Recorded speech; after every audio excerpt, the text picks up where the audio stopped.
नमस्कार, मैं हूं राजश्री शर्मा। दिन भर की खबरों में सबसे पहले नजर डालते हैं आज के मुख्य समाचारों पर। कांग्रेस झूठ के रथ पर सवार, बोले बाबा बालकनाथ। तिजारा विधायक बोले जनता के मन व जुबान पर फिर से मोदी का नाम।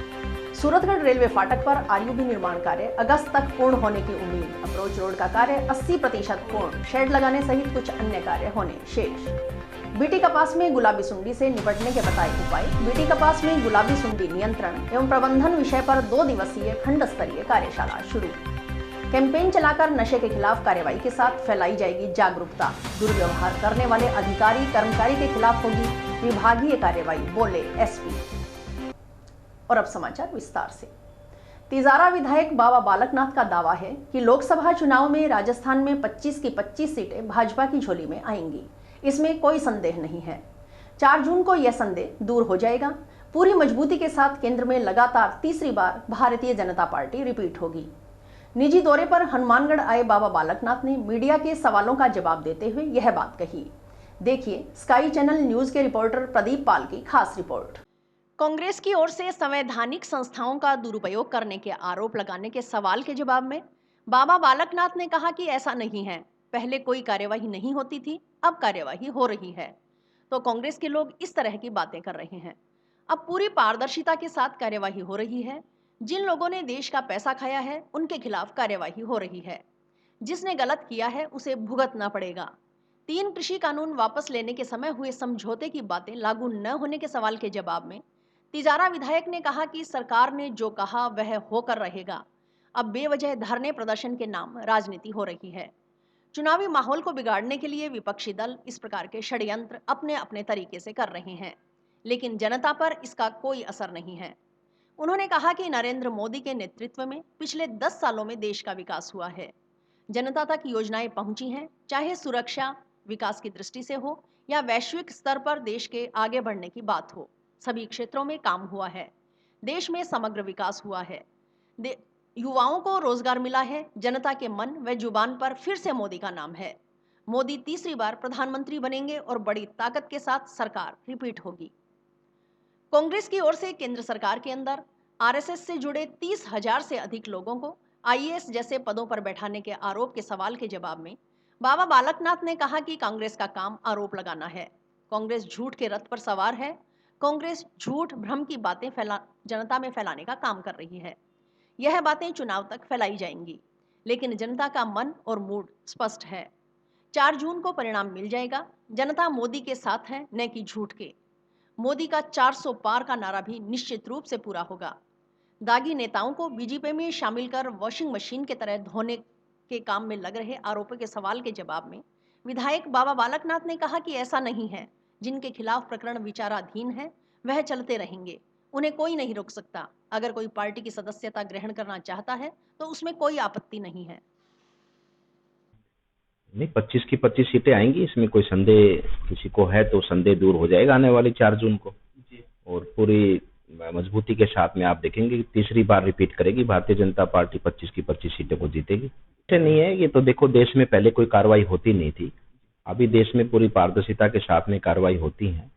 जिन लोगों ने देश का पैसा खाया है उनके खिलाफ में कार्रवाई हो रही है और उनको जो है कि भारत के कानून के मुताबिक तो उनको जो है कि उसकी सजा या उसकी न्यायिक प्रक्रिया को आगे बढ़ाया जा रहा है। ये सब वही विषय, क्योंकि पहले कोई कार्रवाई होती नहीं थी, अब कार्रवाई होने लगी है। तो इस प्रकार की बातें कांग्रेस के लोग तो करते ही हैं, करेंगे, लेकिन जो सही है और जिसने जो गलत किया है उसको भुगतना पड़ेगा। किसानों के आंदोलन में कहा था कि आपके 3 जो कानून है वो वापस लिए जाएंगे, लेकिन अभी तक उसको कुछ हुआ नहीं उसके अंदर, और आज भी किसान सड़कों पे बैठे। नहीं, ऐसी कोई बात नहीं, जो सरकार ने कहा वो होके रहेगा। अब जो किसान धरने बैठे उनके लिए अब ये तो सब राजनीतिकरण हो चुका है इस चीज का। इस पर कोई मैं ज्यादा बोलना नहीं चाहूंगा, लेकिन जब देश के प्रधानमंत्री ने कह दिया है तो उसके बाद में उस पर कोई संदेह नहीं रह जाता। लेकिन ये चुनावी माहौल को बिगाड़ने के लिए इस प्रकार के षड्यंत्र विपक्षी दल अपने अपने तरीके से करते हैं, लेकिन जनता पर इसका कोई असर नहीं है। सब चीजें हो रही हैं देश में। इतना 10 सालों के अंदर देश के अंदर विकास हुआ है।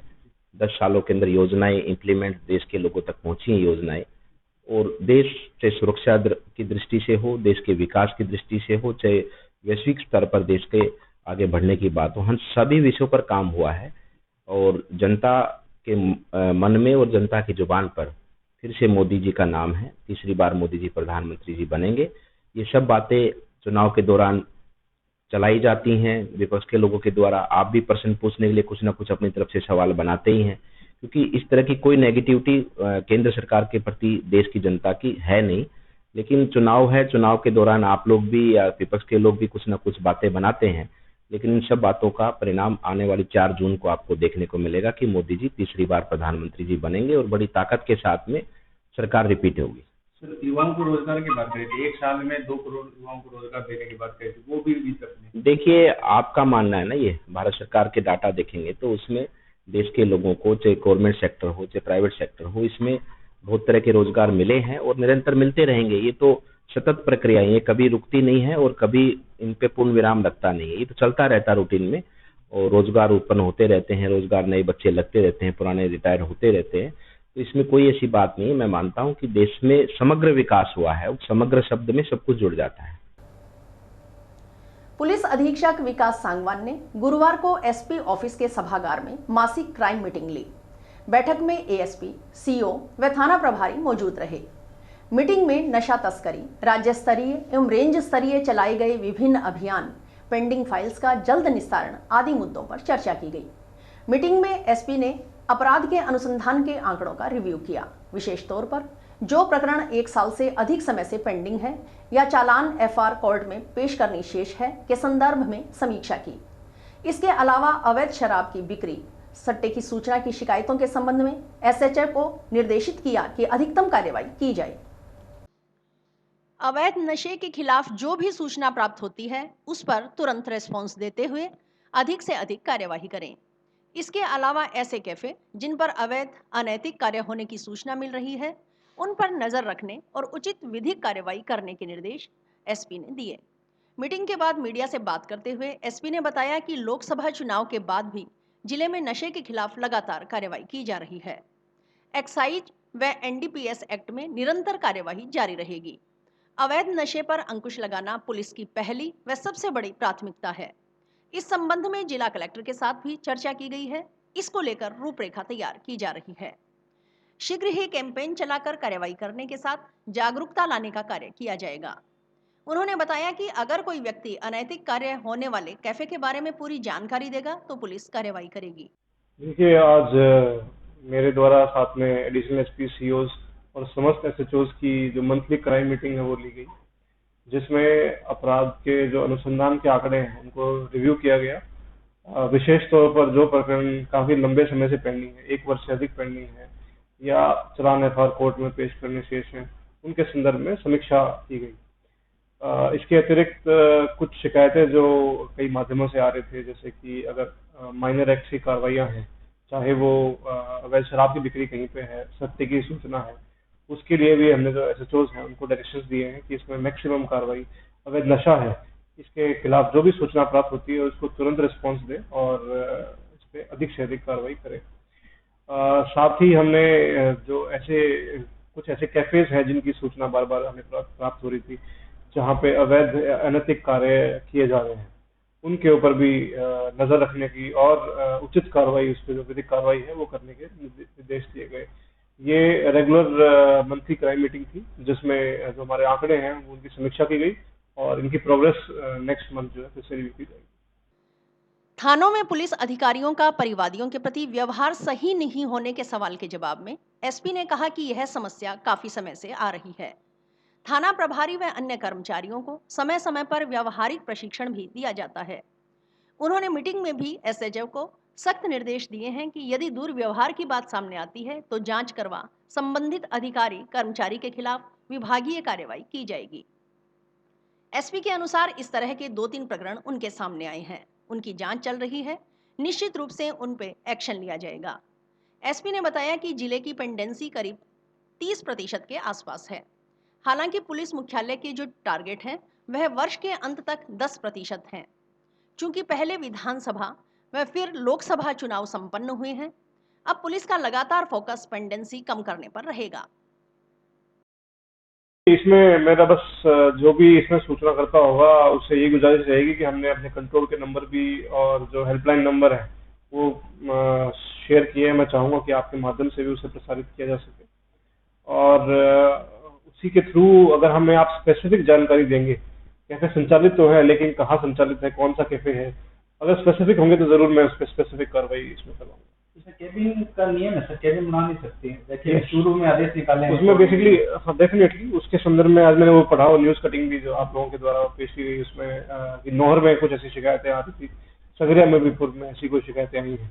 तो वो आज भी वो मुद्दे क्राइम मीटिंग के दौरान भी उठे, और उस समय मैंने ये पॉइंट रेज किया कि आप लोग अपने क्षेत्र में, चाहे जंक्शन हो, सिटी हो, उसमें इसको चिन्हित करें और उसमें अधिक से अधिक इसमें कार्रवाई करें। पुलिस के व्यवहार के ऊपर सवाल उठता है सर। जैसा भी कल भी ज्ञापन देने हैं शंभू जी एसआई के खिलाफ, और सुरेशिया में भी धरना लगा था कि थाना अधिकारी के द्वारा दुर्व्यवहार का, तो व्यवहार में जरूर ये एक ऐसी समस्या है जो काफी समय से इसी के तहत जो है पुलिस मुख्यालय के द्वारा भी, राज्य सरकार के द्वारा भी जो है स्वास्थ्य कक्षों को स्टार्ट किया गया था। उसमें जो व्यवहारिक प्रशिक्षण है वो भी समय समय पर जो थानाधिकारी हैं और नीचे जो कर्मचारी हैं उनको दिया जाता है, और हमारे द्वारा भी हर बार इसमें निर्देश दिए जाते हैं। आज भी मेरे द्वारा मीटिंग के दौरान इसमें सख्त निर्देश दिए गए हैं कि यदि किसी के द्वारा दुर्व्यवहार सामने मेरे पास आएगा तो उसकी उचित जो उसकी जांच करके उसके खिलाफ विभागीय कार्रवाई की जाएगी। ऐसे 2-3 प्रकरण मेरे सामने आए हैं और उनकी जांच अभी चल रही है, और डेफिनेटली उसमें एक्शन लिया जाएगा। हो सकता है कि कुछ समय बाद पुलिस मुख्यालय भी इन आंकड़ों को रिव्यू करे। उसी क्रम में क्राइम मीटिंग आयोजित की गई है। सुपरवाइजर ऑफिसर सहित सभी एसएचओ को सख्त निर्देश दिए गए हैं कि वे इनका अवलोकन व निरीक्षण करें। एसपी ने बताया कि एनडीपीएस एक्ट के तहत जब्त किए गए माल व वाहनों के निस्तारण के लिए एक अभियान शुरू कर करीब 300 प्रकरण चिन्हित किए गए हैं। इन प्रकरणों में करीब 170 ऐसे वाहन हैं जो निस्तारण योग्य है। इनकी वैल्यूएशन करवा ली गई है। माल का निस्तारण गाइडलाइन के अनुसार किया जाएगा। वहीं जून माह में वाहनों की नीलामी की जाएगी। इससे माल खाने खाली होंगे और थानों में भी जगह उपलब्ध होगी। थानों के अंदर तो बाइकें या कारें जब पड़ी हैं कंडम होती जा रही है सर, उसके लिए कोई इसके लिए भी एक अभियान शुरू किया गया है, जिसमें विशेष तौर पे पहले हम जो मालखाने में 52A के तहत, 52A बेसिकली एनडीपीएस एक्ट का एक सेक्शन है जिसके तहत जो भी माल जब्त हुआ है उसकी जब एक बार इन्वेंट्री हो जाती है तो उसको हम नष्ट कराते हैं। तो उस माल के निस्तारण के लिए और उनके वाहनों के निस्तारण के लिए एनडीपीएस के वाहन स्पेसिफिकली ऐसे प्रकरण हमने चिन्हित किए। करीब 300 के आसपास ऐसे प्रकरण हैं, करीब 170 के आसपास ऐसे वाहन हैं उन प्रकरणों में जो निस्तारण योग्य हैं, उनको चिन्हित कर लिया गया है और हमने उनकी वैल्यूएशन करा ली है। जो माल है उसका निस्तारण विधिवत रूप से जो उसकी प्रोसेस गाइडलाइंस है उसके अनुसार किया जाएगा और वाहनों का नीलामी की जाएगी। इसके संबंध में जो कुछ प्रमुख दैनिक अखबार हैं उनके माध्यम से विज्ञप्ति जारी करवा दी गई है और जून के माह में उनकी नीलामी कराई जाएगी। तो उस तरीके से हम जो ये जो क्लीनिंग है, जो सफाई है, वो भी थानों की करेंगे और जो माल खाने हैं वो भी इसमें खाली होंगे। चक 6 एसटीजी के किसानों ने गुरुवार को जिला कलेक्टर को ज्ञापन सौंपकर चक में 6 मुरब्बा में शेष रहा पक्का खाला निर्माण कार्य पूर्ण करने के लिए ठेकेदार को पाबंद करने की मांग की है। चक 6 एसटीजी के किसान हरजीत सिंह ने बताया कि चक 6 एसटीजी में सीआईडी विभाग की ओर से पक्का खाला का निर्माण करवाया जा रहा है। इसमें चक के 6 मुरब्बे में खाला का निर्माण सीआईडी विभाग के नक्शा में नहीं दर्शाया गया है, जबकि सिंचाई विभाग में किसानों की पानी की बारी 50 वर्षों से चली आ रही है। सिंचाई विभाग में संपर्क किया तो विभाग ने सीसीए में भूमि शामिल होना बताया।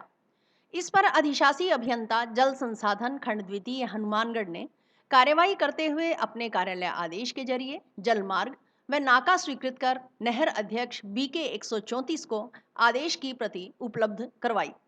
नहर अध्यक्ष बीके 134 ने आदेश की प्रति सीआईडी विभाग के एक्सियन कार्यालय सूरतगढ़ में प्रस्तुत कर शेष रहे 6 मुरब्बों में खाला बनाने की मांग की, परंतु पक्का खाले का निर्माण आज तक नहीं हुआ है। एक्सियन कार्यालय सूरतगढ़ में पता करने पर बताया गया कि ठेकेदार का समय 4 अप्रैल को पूरा हो चुका है, परंतु अधिशासी अभियंता के जो भी आदेश हुए हैं वो 4 मार्च के हैं। 1 माह बीत जाने के बाद भी ठेकेदार ने कार्य शुरू नहीं करवाया, न ही उसने खाला निर्माण कमेटी के सदस्य, किसानों व टीसी मेंबरों से कार्य पूर्ण की एनओसी ली है। किसानों ने मांग की कि शेष 6 मुरब्बा में खाला का निर्माण करने के लिए ठेकेदार को पाबंद किया जाए। जब तक खाला का निर्माण कार्य पूर्ण नहीं होता तब तक ठेकेदार की राशि का भुगतान रोका जाए। इस मौके पर गुरदीप सिंह, लालचंद, रामकुमार, शोपत सिंह सहित कई अन्य किसान मौजूद। मक्का सर से आए हैं चक 6 STG में पक्के खालों का निर्माण हो रहा है। उसमें सितंबर के महीने में हमने एप्लीकेशन लगाई थी कि 8-9 मरबे भूमि हमारी CID के नक्शे में नहीं है। तो हमने सिंचाई विभाग में पता करने पर पता चला कि वास्तव में ये जमीन तो उसी चक में है, CCA रजिस्टर में भी है, रिकॉर्ड में भी है, सब कुछ सही है। परंतु विभाग ने आज तक हमें 9 महीनों में अब कागजात पूरे करके दिए हैं सारे। बीच में करते रहे हैं, एक कमी छोड़ दी, दूसरी कमी छोड़ दी, तीसरी छोड़ दी। अब लास्ट में आके जब सूरतगढ़ एक्शन साहब से मिले तो उन्होंने कहा आपका रिकॉर्ड SC साहब को भेज देंगे, सही है। अब वो कहते हैं कि ठेकेदार का टाइम पूरा हो गया है, जबकि हमारे सिंचाई विभाग के जो आदेश हैं वो मार्च के हैं, 4 मार्च के, और ठेकेदार जा रहा है 4 अप्रैल को। तो यहाँ वो फरवरी में ही चला गया था ठेकेदार। तो अब हम खाला किससे बनाएं? विभाग की लापरवाही से हमारे ये 6 मरबे खाल से वंचित रह गए हैं। तो हमें कलेक्टर साहब को भी यही निवेदन करने आए हैं कि हमारा ये 6 मरबे खाला कैसे न कैसे पक्का बनाया जाए। कच्ची न पक्की कोई और कच्चा भी नहीं है। सिंचाई विभाग में एक फसल बर्बाद हो गई है। पहले कुतरी खाड़ा चलता था, उस कोने से एक काश्तकार ने कोई एप्लीकेशन लगाई कि ये खाड़ा नहीं जाए, जब कुतरी खाड़ा तो बंद हो गया।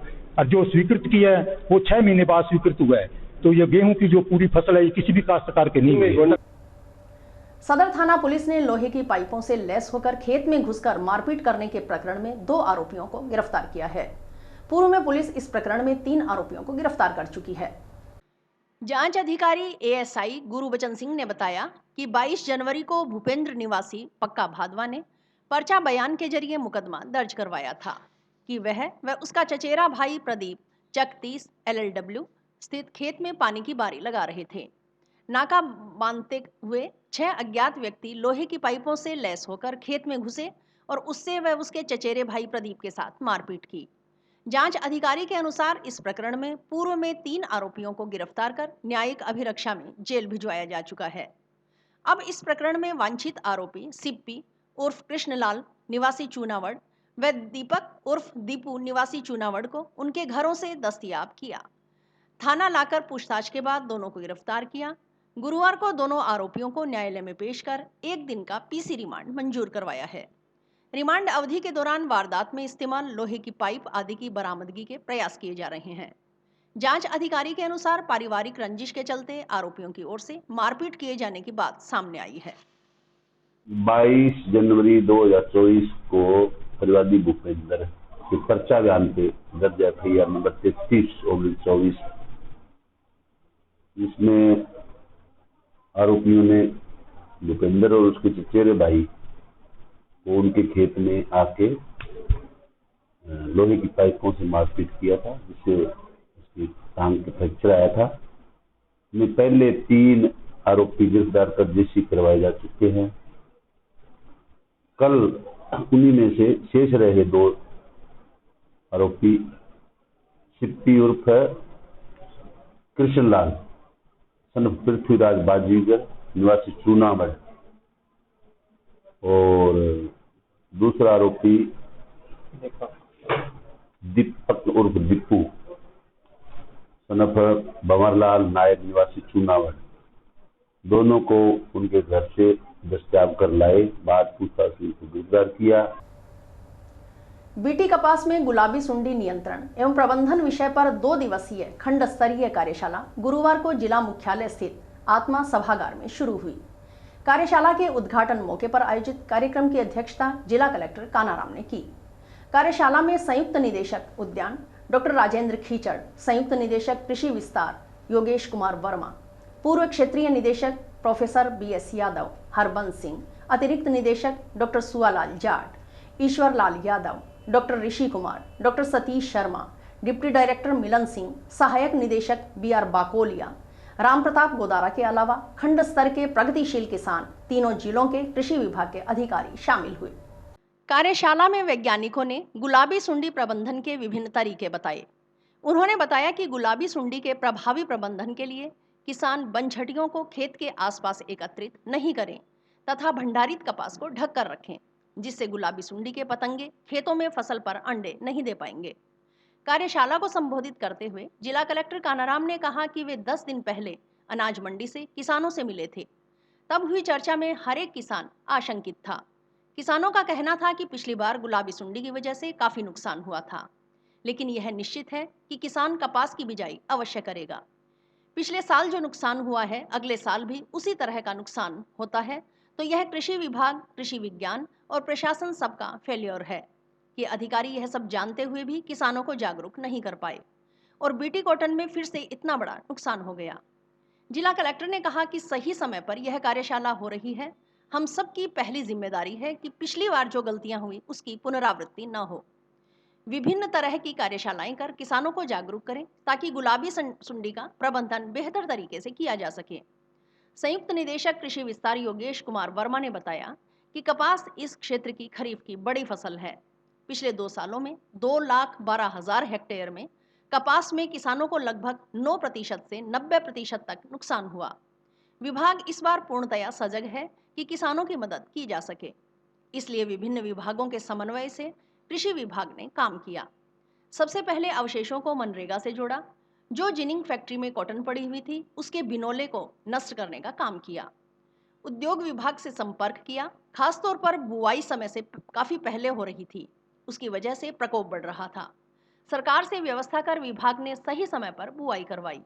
अब पिछले 10 दिनों पहले सरकार ने बीज विक्रय की अनुमति जारी कर दी है। बिजली बस के बारे में ज्यादा नहीं बताऊंगा, अभी कोई खतरे वाली बात नहीं है। ये चितकबरी सुंडी की बात जरूर करूंगा। चित्तीदार सुंडी, देसी कपास का एक थंब रूल है। अगर आपने पहला फल देसी कपास का रोक लिया फिर कोई एंड नहीं है, फिर वो फ्रूटिंग फेज में ही रहेगी, फिर वो फल देती जाएगी और आपको मैनेज ही करना है। पर अगर किसी कंडीशन में देसी कपास का पहला फल जमीन पे गिर गया तो ये दोबारा से रिप्रोडक्टिव फेज में नहीं आती, वेजिटेटिव फेज में रहती है और वो बहुत लंबी बढ़ जाती है। आपने कहते ये तो बहुत बंज बन गई है, ऊंची बढ़ गई है और उससे फ्लावरिंग बहुत कम आती है। इस करके देसी कपास की जो मॉनिटरिंग है स्पॉटेड बोलवर्म के लिए बहुत जरूरी है। और जिस किसान ने भी देसी कपास लगाई है उसके लिए आपको स्टैंडिंग एडवाइजरी आपकी तरफ से जाएगी कि जब भी आपके खेत में 10% पौधों के ऊपर फूल दिखाई देता है आपको, जैसे आपने 15 अप्रैल को भेज दिए तो लगभग 1 जून के आसपास, 30 जून यानी 1 जुलाई के आसपास उसके 10% पौधों के ऊपर आपको फूल दिखाई देगा। जब 10% पौधों के ऊपर फूल आएगा तब आप कोई भी हल्का फुल्का कीटनाशक जैसे गुलाबी सुंडी को लेकर जो है आज कृषि विभाग द्वारा हनुमानगढ़ में खंड स्तरीय कार्यशाला रखी गई है और जिसमें तीनों ही जिलों के जो कृषि अधिकारी है वो यहाँ आए उपस्थित हुए। और चूंकि पिछली बार इस पूरे एरिया के अंदर बीटी कॉटन के अंदर गुलाबी सुंडी की वजह से बड़ी मात्रा में लॉसेज हुए थे, इस बार प्रशासन का प्रयास है कि पहले ही हम विभिन्न तरह की कार्यशालाएं करके एट दी एंड किसान भाइयों को ज़्यादा जागरूक करें ताकि इसका प्रबंधन बेहतर तरीके से किया जा सके। तो हमने गत माह भी चुनाव के पहले और पिछले माह भी ग्राम पंचायत लेवल पे जो है वो कार्यशालाएं की थी, ब्लॉक लेवल पे की है और अभी भी विभिन्न ग्राम पंचायत लेवल पे कार्यशाला की जा रही है। और प्रयास ये रहेगा कि इसके जो प्रबंधन के विभिन्न तरीके जो आज वैज्ञानिकों ने बताए हैं उनको हम धरातल पे करा पाए और इस बार हम बीटी कॉटन को जो है नुकसान से बचा पाए, किसानों पे किसी तरह की जो है मार नहीं पड़े, इसके लिए प्रशासन और कृषि विभाग को करेगा। संयुक्त निदेशक कृषि विस्तार योगेश कुमार वर्मा ने बताया कि गांव-गांव स्तर पर किसानों को यह सिखाने का काम किया जा रहा है कि बुआई से पूर्व, बुआई के बाद पोषक तत्वों के प्रबंधन का ख्याल रखें। चूंकि यह नेशनल अलार्म है, खासतौर पर इस इलाके के कई लोगों की कृषि इसी पर आधारित है। विभाग ने राजस्थान के स्तर पर जयपुर की टीम की मदद लेते हुए 2 दिवसीय कार्यशाला आयोजित की है। इसमें कृषि खंड श्री गंगानगर के कार्यालयों के अधिकारियों को बुलाया गया है। उन्हें रोड मैप दिया जा रहा है कि कैसे वे कीट की मॉनिटरिंग करें, किस लेवल पर क्या सुझाव दें। इसके अलावा सहायक कृषि अधिकारी कृषि पर्यवेक्षकों के व्हाट्सएप ग्रुप के माध्यम से यूट्यूब पर कार्यशाला का लाइव टेलीकास्ट किया जा रहा है। ऑनलाइन प्लेटफॉर्म के माध्यम से भी करीब 20 से 25 हजार किसानों को जोड़ने का प्रयास किया है। जयपुर में कृषि विभाग के चैनल पर भी इस कार्यशाला का लाइव प्रदर्शन किया जा रहा है। इसके अलावा राजस्थान के अन्य संभाग जहां भी खेती में गुलाबी सुंडी का प्रकोप है, वे लोग भी इसका फायदा उठा रहे हैं। कुल मिलाकर प्रयास यह है कि कपास सही समय पर सही राय किसानों तक पहुंचाई जाए। इसी प्रयास के साथ यह 2 दिवसीय सम्मेलन आयोजित किया जा रहा है। इस क्षेत्र की खरीफ की बड़ी फसल है कपास और पिछले 2 सालों में 2,12,000 हेक्टेयर में कपास में किसानों को लगभग 9% से 90% तक नुकसान हुआ। विभाग इस बार पूर्णतः सजग है कि किसानों को हम हैंड होल्डिंग कर सकें। इसलिए किसानों को मदद के लिए विभिन्न विभागों के समन्वय से कृषि विभाग ने काम किया। सबसे पहले तो जो अवशेष पड़े थे उसको नरेगा से जोड़ा, जो जिनिंग फैक्ट्रीज में कॉटन पड़ी हुई थी उसके बिनौलों को नष्ट करने का काम किया, उद्योग विभाग से संपर्क किया और खास तौर पे बुआई जो है बहुत अर्ली हो रही थी जिससे प्रकोप बढ़ रहा था, तो सरकार से व्यवस्था करके हमने इसकी बुआई को सही समय पर दिलवाया। जंक्शन में सूरतगढ़ रेलवे फाटक पर चल रहा डबल बॉक्स आरयूबी का निर्माण कार्य अगस्त माह तक पूर्ण होने की उम्मीद है। सार्वजनिक निर्माण विभाग की ओर से 20 करोड़ रुपए की लागत से आरयूबी का निर्माण करवाया जा रहा है। अप्रोच रोड का कार्य 80% हो चुका है। शेड लगाने सहित कुछ अन्य कार्य होने शेष हैं। देखिए स्काई चैनल न्यूज के रिपोर्टर प्रदीप पाल की खास रिपोर्ट। पीडब्ल्यूडी एक्शन ने बताया कि मुख्यमंत्री की ओर से बजट घोषणा वर्ष 2023-24 के तहत हनुमानगढ़ सूरतगढ़ सड़क पर नगर परिषद सीमा क्षेत्र में रेलवे फाटक के स्थान पर डबल बॉक्स आरयूबी के लिए 20 करोड़ रुपए की स्वीकृति जारी की गई थी। डबल बॉक्स आरयूबी का निर्माण कार्य प्रगति पर है। बॉक्स की पूर्व में ही लॉन्चिंग हो चुकी है। अगस्त माह तक निर्माण कार्य पूर्ण करने का लक्ष्य है। उन्होंने बताया कि कंस्ट्रक्शन साइट पर बैरिकेड लगाए गए हैं। आमजन इन बैरिकेड को हटा देता है। उन्होंने आमजन से अपील की है कि वे बैरिकेड को न हटाए। एएन श्रवण भूकर ने बताया कि आरयूबी की दीवारों व सेल्फ सपोर्टेड शेड लगाने सहित अन्य कार्य शेष है। करीब 10 दिन में सर्विस रोड शुरू कर दी जाएगी। आरयूबी में साइन बोर्ड लगाए जाएंगे। लाइटिंग की व्यवस्था नगर परिषद की ओर से अपने स्तर पर की जाएगी। उन्होंने बताया कि कई बार वाहन चालक बैरिकेड हटाकर निकल जाते हैं। किसी प्रकार की दुर्घटना न हो, इसके लिए विभाग की ओर से मौके पर गार्ड नियुक्त किया गया है।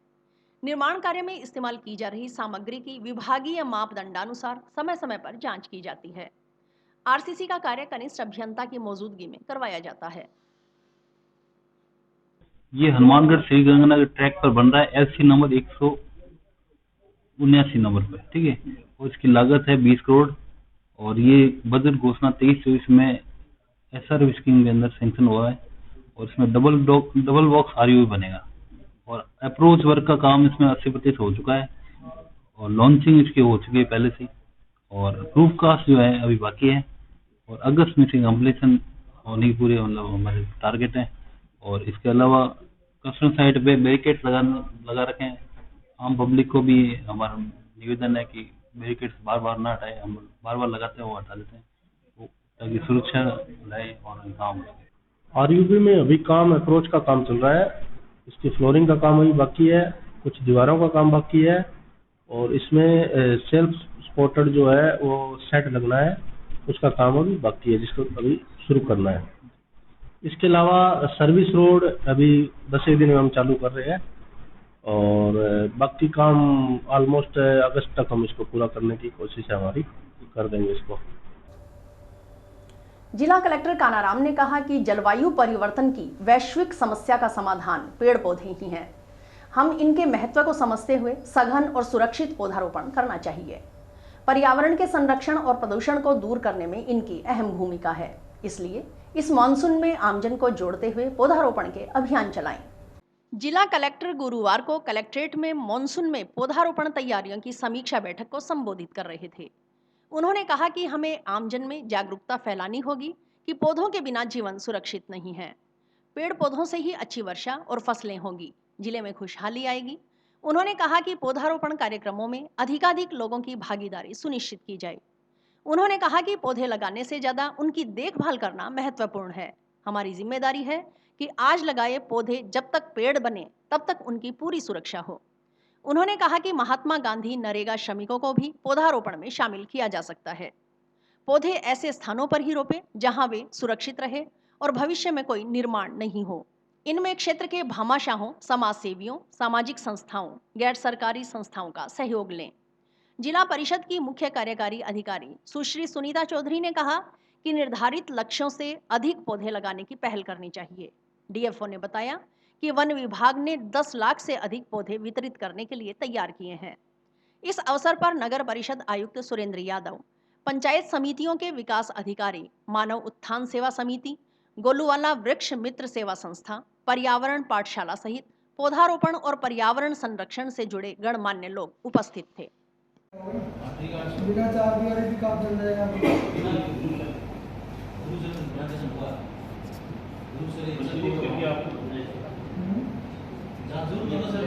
हाँ, जहाँ एरिया अच्छा हो गुरु से पता करिए सर, वहाँ है क्या?